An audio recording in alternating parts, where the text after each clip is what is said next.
Don't you Hi there, dash. Lester Fields here. Making my way to the military wing of the White Spring bunker, I'm greeted once again by Modus. Greetings, member. Welcome to the White Springs Military Wing. From here, local generals oversaw the region's thermonuclear missile silos and enjoyed access to a trove of military intelligence and materiel, given they had the proper clearance. Disappointingly, however, the military clearance systems were specifically never integrated with our own. An egregious insult, in our opinion. This means, unfortunately, that to gain access to these lovely tools, you'll need to earn your clearance by attaining the rank of General. You'll need to register with the bunker's promotion system. It will track your actions via the KOVAC and issue commendations for acts it deems of merit. Accumulate enough and you'll be promoted to the rank of General and granted access to the region's nuclear silos. And while we're unable to promote you directly, we can help. The facility had an old military operations system we managed to get our claws into. Using this system, we can now issue commendations of our own. If you help us, that is. All you need to now is access any of the military systems terminals against the back wall to start your rise through the ranks. So now I need to become a general, and the first step is to register with a military system terminal. At the back of the room next to the large map, I access the terminal and activate the automated promotion system. Promotion system engaged. Welcome, Private. Accessing bunker records for previously completed support operations. No records of support operations found.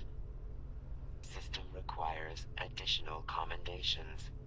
Valid acts include target elimination operations, bunker support operations. Completion of tasks will result in immediate issuing of commendations. Good hunting.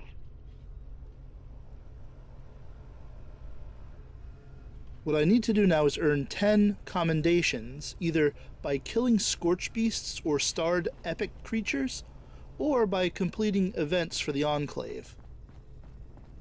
I make my way out of the bunker and to the side parking area for the White Spring Hotel. I'm accosted by glowing ones, and from my perch atop a truck, I take potshots at a 3-starred legendary. I don't land the killing blow, but I did help in whittling down its health, and when one of the White Spring bots takes it down, I am awarded a combat commendation by the military system. Target extermination complete. Issuing combat Great. commendation. Only 9 more to go. My second commendation was awarded for taking down a 3-star legendary Protectron Guardian at the White Spring Golf Club.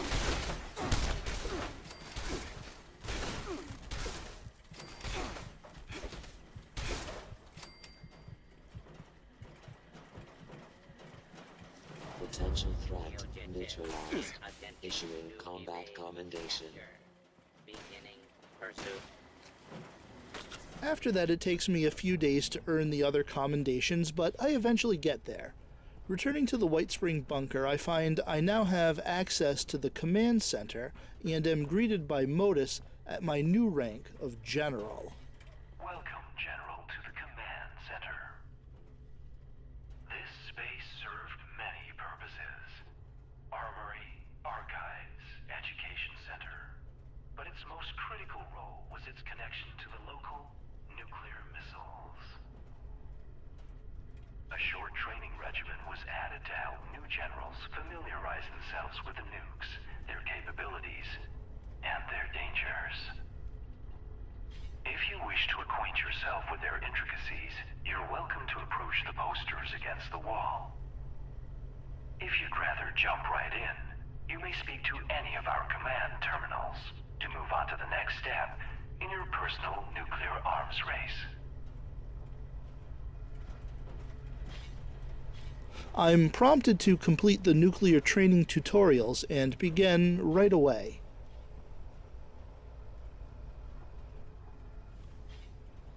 Greetings, General. Welcome to your nuclear launch training session.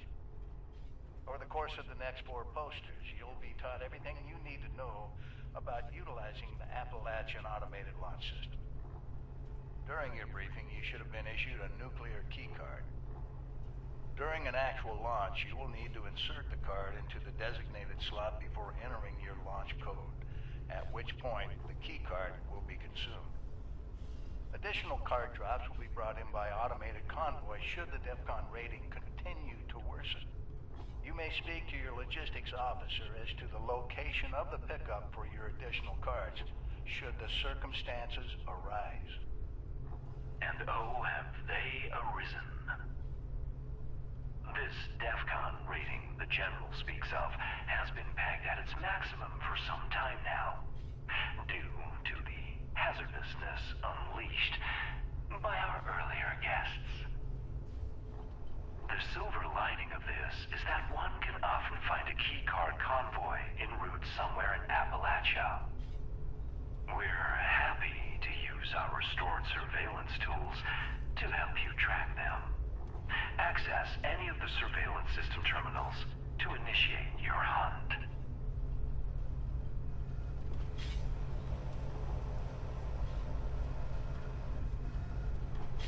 To prevent misuse of Appalachia's automated missile silos, security measures for the region's nuclear arsenal have been increased well beyond any of our existing standards.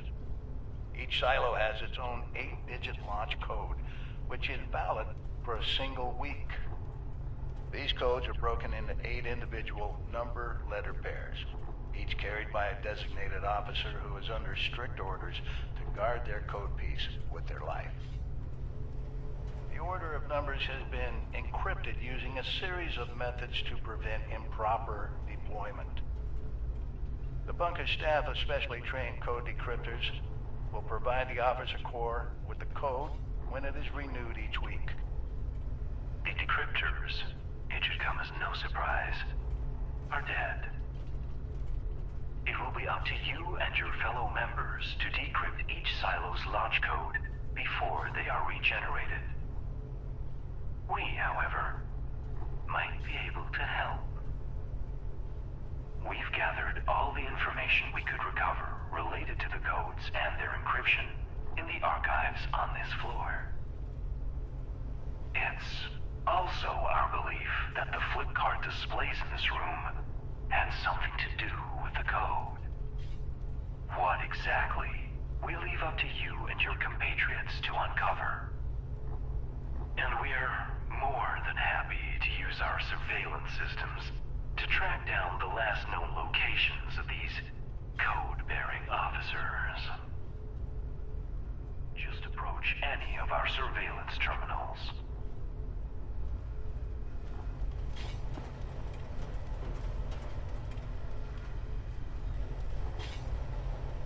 The missile silos of Appalachia are equipped with an advanced robotic construction system, allowing them to rapidly rebuild their arsenals in a matter of hours. The silos themselves are defended by a robotic task force and staffed with a contingent of special clearance human missileers. Security protocols require all silo entrants, regardless of rank, be escorted by a missileer at all times. Entering a silo without escort will be treated as a hostile act. We're unable to peer inside the silos themselves, but we are confident in saying we doubt any such escort still lives. You will be on your own once you're through the door.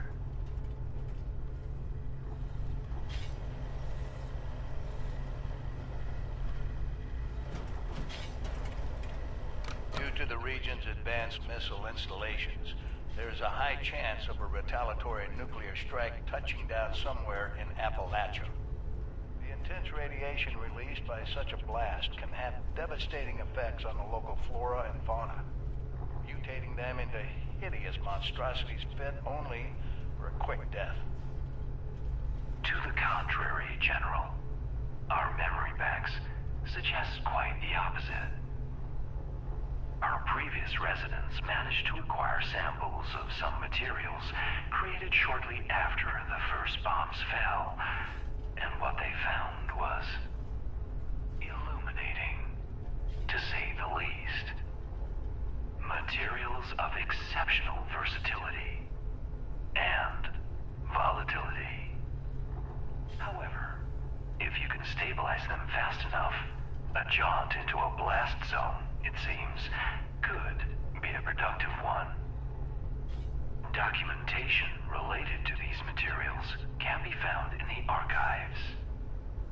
As well, the fissures that have cropped up around the region seem promising as possible sources of materials, along with some added pest control. The map in this room contains the locations of these fissures, if you're looking for a target. And once that's done, I now need to speak to Modus again. Now, with that out of the way, it's about time you got your hands dirty. There are a few key paths you should explore. Acquiring a nuclear keycard, hunting down a few code officers, and delving into the nature of the launch code's encryption in our archives. Everything you need to get started, you should find in this space. How to proceed, though, we leave up to you. But please, feel free to ask our terminals if you have any questions. Good hunting, General. Modus sets me up with a series of tasks that will ultimately lead to launching one of the area's nukes. An intriguing idea, to say the least, and something I'll delve into in a future installment. Stay safe out there, Vault Dwellers, and until next time, thanks so much for watching.